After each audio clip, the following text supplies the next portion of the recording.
A nice, well, getting to the holidays. The holiday podcast of sorts as we are reaching the second week of December. What up, Al? Oh, hi there, Jerry. You were telling me that you watched one of these YouTube video versions of the podcast when Eddie was on it and hit the camera wasn't on him? His left arm was on the camera. And it was a weird angle, and it was a complete mess. Is that right? As a matter of fact. Okay. Yes. Well, I'll have to watch. I'll have to make sure Eddie's got his camera lined up properly. I watched a couple things. I downloaded this podcast from Thursday to watch on the plane, and I couldn't get my eyes off Eddie's left arm, which was funny.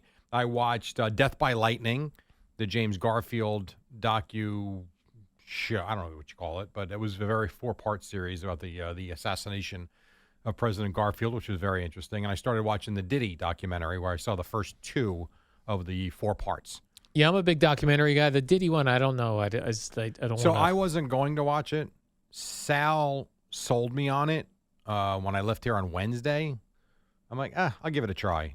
I had it all weekend, and I finally put it on after the Michigan game on Saturday night coming home. And it was good. They have a lot of footage of him leading into the trial because he had a camera crew there. And the footage from when he started his career is very interesting. So is it more about his problems or is just his whole career? But everything. It starts with the current day, and they've got so much video from him coming up through the ranks. They talk about, not overly, it's only a 4-part series, so it can't be that much, but they talk about growing up with his mom, what it was like.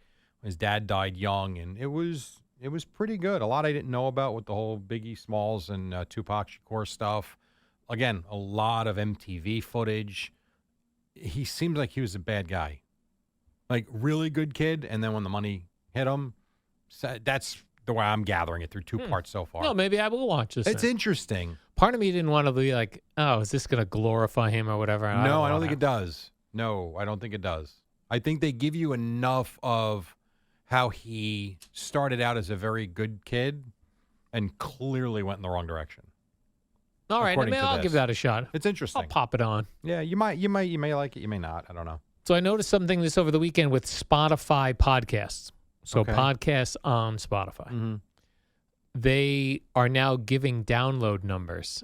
You know, the Really? same way you can, with a caveat, if you will, Jerry. You know how you can see views on YouTube? Yes, and you're going to be embarrassed if you've got 7 views or you've got 7 million views. Yeah. So what I've noticed is on Spotify now, under podcasts, they will tell you how many downloads there are. But they don't tell you unless it's 50,000 or more per episode. Oh. So we are under Of 50,000, course. so we have nothing. Boomer and Geo are under 50,000. I went through a bunch of the podcasts that I listen to and look at. Yeah. And then it's interesting to look at like the Joe Rogan and the Theo Vaughn just to see how much the guest affects the podcast numbers. That's interesting. You know, Sure. But Joe Rogan, I was looking at like everything's at 1 million.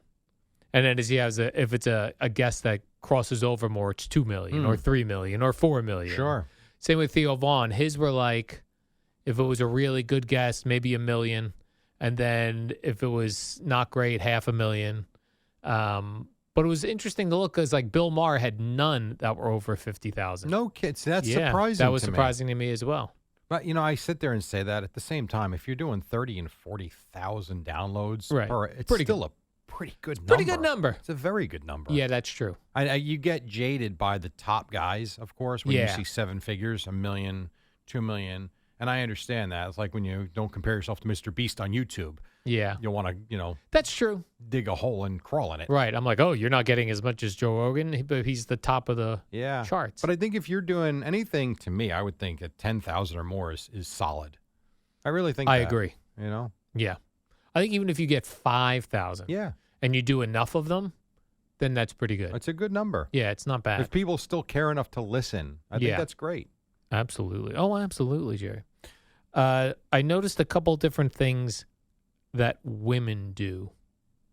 And I want to see if you've noticed this, experienced this, or if men do this as well, and I'm only seeing it with women. Okay. I mean, I've been married for 26 years now, and I've been with my wife for 30-something years, whatever that is. and I do have a mom, and a sister. All right. So I'd like to think.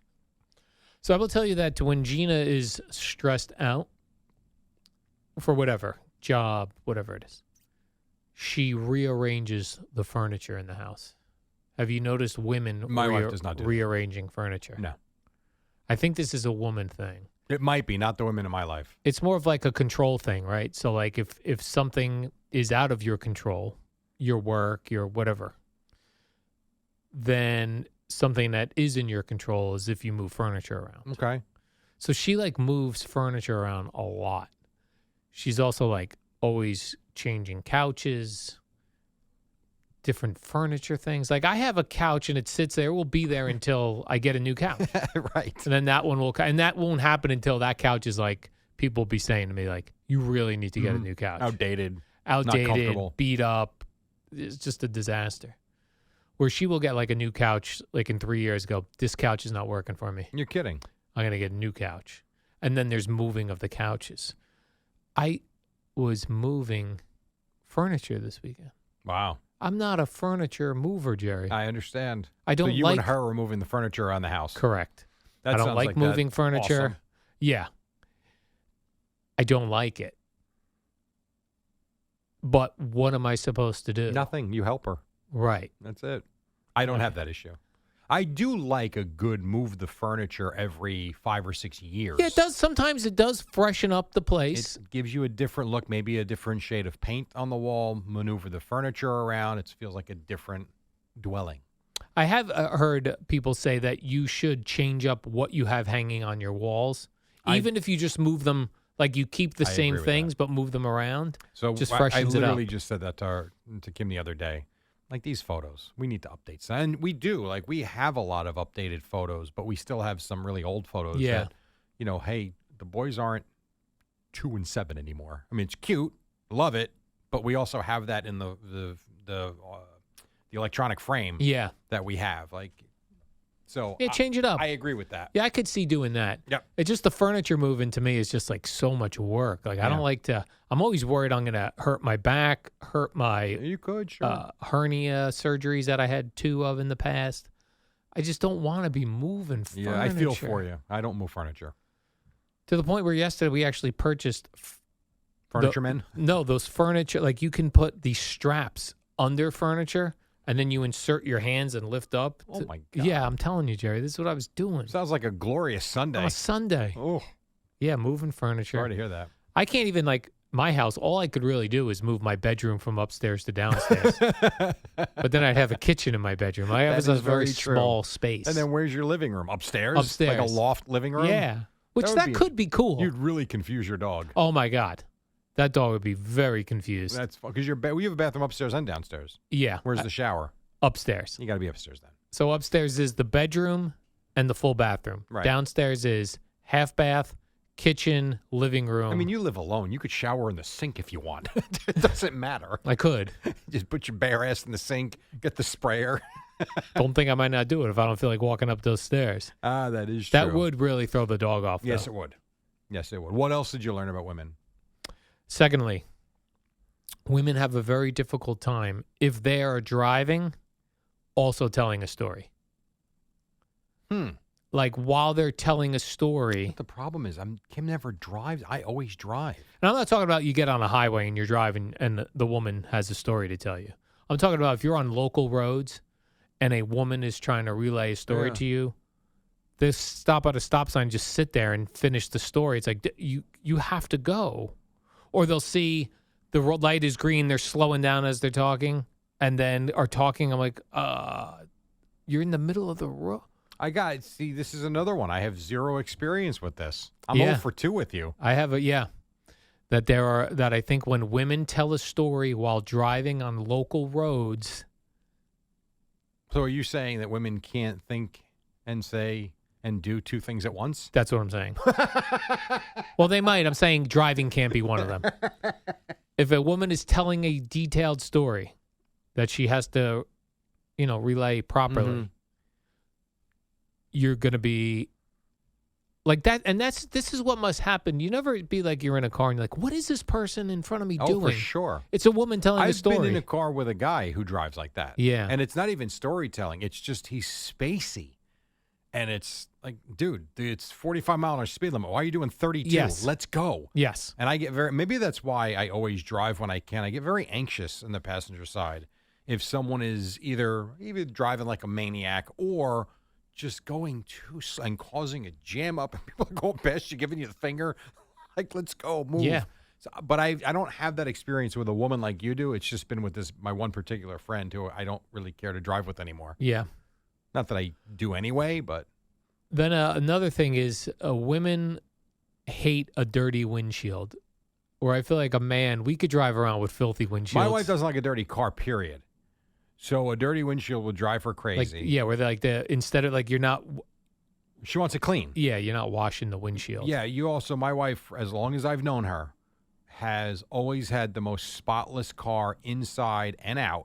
Now, she doesn't wash it as much, but she hates a dirty car. Like, for instance, baseball season, not that my son's playing anymore, but for the last 16 years, my car would be a disaster after every weekend. If you're going to clean it, I'm like, no. Why not? We have practice tomorrow night. Why am I going to clean it? I'm going to put cleats in it tomorrow night. And literally within a month, my car just smells like it's gross. It smells like a boy. Yes. We would take her car on a weekend tournament. Sunday night, if it's not too late, she's taking it to the car wash where they got that huge, great vacuum. She's getting it washed. She's vacuuming it. If not, she's doing it first thing Monday morning. So, yeah, that is very true. Whether it's a windshield or not, she's a neat freak with the car. I used to love to have a clean inside of my car because there's no controlling the outside of your car. You have no idea. Like the I weather, have, right? Yeah, I have cement on the outside of my car. I have yellow street paint. It's like a lot goes on here. But I felt like I could control the inside of my car. Till I got a dog. That dog has just been a boom for you, hasn't it? Till I got a freaking dog. And I used to think about Eddie Scazzeri's car. Like every once in a while, Eddie would be kind enough to drive me somewhere, and I'd be like, "Oh my gosh, this car is covered." Now, what if you become Al? Same car. My car is Eddie Scazzeri's car now. The dog hair's in the air, and there's no like to say, "Oh, vacuum it." It does not come up. No, you're not getting it all. You're not getting it all. No. And then for what reason? Like you just said with the boys' baseball, I'm going to clean the car now, and in 2 days I've got another baseball game. Like I'm like in 3 days I'm going to have to move this dog in the car. That is true. It's just a mess. Yep. I think if you've got some time, so like the times I would clean my car would be when we wouldn't have, like when we would get a break. Usually we would stop playing at the end of July or the first week in August, and we wouldn't have anything for 3 weeks. At that point, I'm cleaning the car. But once we start again, not doing that until it's over. It's a waste. Yeah, it is a waste. I feel like there's a couple things on my car I'm going to attempt to fix. Change and fix. Fix myself. I like this. But I'm waiting. I have some time off around the holidays.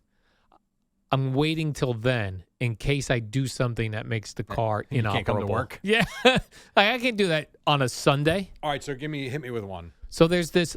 You ever see these things you can plug into your car, like under your steering wheel? Mm-hmm. There's like a plug. To the like a diagnostics of the car. Yes. Yeah, I had one from T-Mobile a while ago. Yeah, so they have one like you can like if you're it's really for if your check engine light comes on. Yeah. You plug this thing into the car and it tells you what the check engine light means. It gives you codes. Yeah. So every once in a while I do it to my car even if I don't have a check engine light come on. Because actually you can do it where it tests your battery to see how strong your battery is. So I said, all right, the winter's coming, let me check my battery.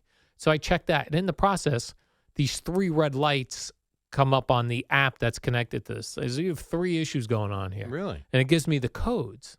So then I went into the ChatGPT and I typed in the codes to see what they were. Mm-hmm. And it said, these are what it means for your make and model. Okay. So one of the things is there's over where the air filter is in the air intake area. I didn't even know this thing exists, but there's something in there that you could unscrew, take it out, and you spray it with this cleaner because it's got all gunk. It's gunked up for over the years. And that supposedly it can make, if you don't clean it, your car might idle weird and this sort of stuff, which I have been noticing with my car. Also, it's 177,000 miles on it. So I was like, okay. And I watched YouTube videos on it. That looks reasonable. Okay. I feel like I could do that. Fair enough. But they're like, no, if you drop this thing, you're screwed. Like, do not drop it. Right. So I got to take this thing out, spray it, let it dry, put it back in, and hope for the best. Okay. But I don't trust that I'm not going to do something Like you drop it. like I'll drop it. Right. Well, try not to drop it. That does seem very doable, though. That seems doable, right? Well, how much is a replacement? $200. Ooh.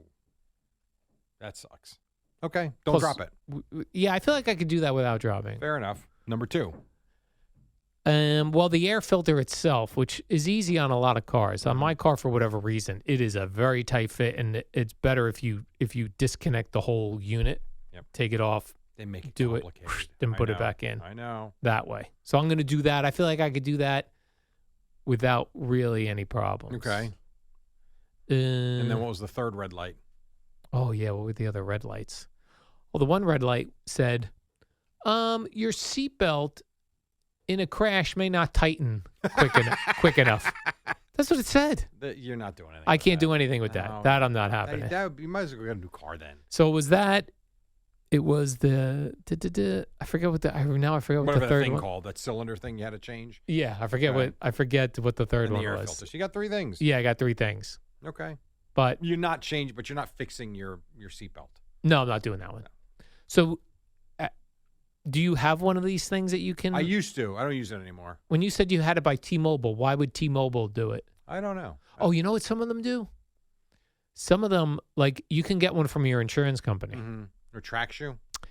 It tracks your speed and all. So if you show them that you're under the speed limit or not too much over the speed limit, your rates could go down. I didn't have it for That seems like though. Big Brother. And this is another one where I'm really bad about this. Yeah. I'm still paying for it every month. What? And I haven't used it This in years. diagnostic tool Yeah. for the car? Yeah. T-Mobile Car Diagnostics. There's a whole bunch of There it different is. brands. Sync Up. Sync Up? So what does it do? Yeah. Tracking app. I don't even know what it does. Now, this says it's a Wi-Fi hotspot. I don't think mine did that. This probably might be the newer model. What does it do? Let's see. Yeah, I think you can drive with it on. Oh, I had it on. You did? I had it in for at least a year. I don't know why. Let's see. What does it tell you? I don't know why I stopped. Yeah, but I what did. does it tell? All right. It says T-Mobile's car diagnostic primarily through the Sync Up Drive device. That's what I have. Tells you about your car's health, battery, fuel, engine, right, location, and driving habits. So you're right. I could probably do that. The app offers preventative maintenance alerts, roadside assistance. Really? No kidding. I must have roadside assistance like from 3 different sources, and yet if something happens, I don't know who to call. Correct. They must all go to the same place. I get, AAA. Yeah. So that's. I'm going to try and find it. I'm going to try and plug it back in. Let me see if it works. Yes. The one I use, I just looked it up, is called Fixed. Fixd. Okay. Fixed. So you bought this like on Amazon or something? I bought the device, which is free. Right. You can pay for advanced features to really tell you what's Right. going on, but it does give you a heads up if something is imminent. Got it. Now, I feel like I still have a little time because nothing has shown up on my dashboard yet. Right. That's where the indicator lights on your dashboard is the most important thing. Yeah. The one thing I would say with these things, and maybe this is why I don't really remember why I unplugged it, but you also don't want to become a lunatic and start panicking over things that you don't have to worry about yet. Right. You know, that's what the indicator lights are supposed to be for. And even in a lot of cases with those, you still got time. You know, if these things are giving you alerts before the car is alerted or recognizes it, I'd be a little soon. Yeah, I feel like if I went down to my mechanic, and I have a very honest mechanic, I feel like I found an honest guy. Yeah. I feel like if I went down to him and said, could you clean the thing by my air intake? He'd be like, why? Right. That's what he would say. What is it doing something? Oh, no, I ran a diagnostic tool. And instead he'd be like, no. Right. That's a pain in my ass. Yeah. You don't want to. And you don't have to. Correct. But I've told you many times the years I worked in the shop, in the garage, how many things are not all that necessary, but it doesn't hurt. And you know what that means? They charge you and sell you on stuff you really don't need, but they're not hurting anybody. They're not screwing up your car. It probably is good to do. You don't have to, though. Right. I know this is there are guys that like to tinker with their cars in their own garages. Yeah, and which is great. This is the type of thing you would do. You'd take out this air intake thing, you'd For spray sure. it down, you clean it out. There's nothing wrong with doing it. Right. It probably does help the car Right. to some degree, but you know what helps the car too is, treating it right, putting in decent fuel, even though I'm still a regular. Oh, no, actually, not true. I use the Sunoco fuel now because my car's got 1,000 miles on it. But, so my car, for instance, I bought with, I think, 49,000 miles I bought with it. It's at 225 now, 224, something like that. I've had it over 5 years now. And I have done, not repairs, in terms of maintenance, I have done nothing but change the oil. Like, that's it. Now, I've had some issues because the car's old and a couple of things have gone on it. I forget exactly what they are, but the more I look into it, once you get to these miles, things start to break. And I've had things fixed. But, like, I tell you right now, I don't think I've ever done a tune-up on the car. Ever. Like, have you changed the spark plugs? No. Nope. I mean, if I have to, I will, but I haven't. I think sometimes if you change things, you could also trigger a problem. Maybe. I will tell you this. There's sometimes where people say you should change your transmission fluid. Yes, I've heard that too. Like change your transmission I have fluid. never changed transmission fluid in any car I've ever had. But I've also seen a lot of stuff online that says, like, if you when you get your car, you change your transmission fluid on a regular basis, it's good and you should do that and it helps. If you're 100,000 miles in and you are going to change they'll tell you don't do that. Leave it alone. Because there is buildup in it. But if you change it out, it's almost like it shocks it, right? Almost like it's going to flush out and knock off all the corroded stuff that could get then into the transmission. That's interesting. Where it's like if you didn't do it to a certain point, you're not doing it. Well, I think I'm long past that point. Yeah, you and I are long past 224,000 miles. I think I'm good. They would tell you don't change your I transmission. gotta tell you, I started looking into what my car is new. Yeah. Because right now I need to prepare for. I told you I'm just trying to get through the winter. I would love to get a new car in the spring, around March or April. That's kind of my thought. And I'm like, I've never bought a new car. It's always a car coming off a lease program. So I'm looking at everything from another Prius to the Ford Maverick that I like a lot to another. I have this Volkswagen GTI that I really like it. $35,000 for this small little car. Yeah. What? Like, it's like buying a new car to me is just not, I don't know. To me, I buy cars that have 35, 40,000 miles. I drive them just as long. Yeah, absolutely. Seems like just a waste of money. And I know it'd be nice to have a new car. I've never had one. But I don't know. Did you hear what Boomer was doing for Eddie? I did. Very impressed. He's buying Eddie a car. I don't know. Was that supposed to be made public? I think no one listens to this. He's buying Eddie a Ford. A gorgeous Ford. For his retirement. Yes, I know. I also heard Eddie say, I can't accept it till my wife approves. Did he? Yes. He's got to check in with his wife first. That's great. Oh, I understand. She handles the finances. That's true. And there right. are things that come along with Good that. point. Good so point. I do understand that. But I said in that case, listen, hon, no, we're accepting this. What a great gesture by him. It's also funny because Eddie's trying to figure out. They're now working on how do you get a stick shift version. Because no one has them on the lots. Yeah, that's even in interesting. that vehicle. So that's the one thing I'm starting to realize. I might not be able to have a 5-speed going. They're hard to find. Very hard to find. Yeah, especially if you're looking for a used car. Yeah, not easy. And I really don't like the automatic. I don't. I like the Prius. I had that for 5 years. Great car. I can deal with that. But I like the 5s. I don't like just putting it in drive and going. I don't know. One of the things, that was a beautiful gesture, Boomer, too. Beautiful gesture. Which reminds me, I should retire before Boomer. You've been with him longer than Eddie. What is he going to buy you, a new condo? If Boomer leaves before me, I ain't getting a new car. You know what I'm saying, Jerry? All right, Jerry, let's do the warm-up program. Yeah. We'll see you tomorrow on a Tuesday. You're in all this week. Is that correct, Jerry? Yeah, I'm not off again until next year. Next year. Okay. We'll see you next year's in 3 weeks. I mean, we'll see you tomorrow. Yep. And we'll see you for the rest of the year. And until then, see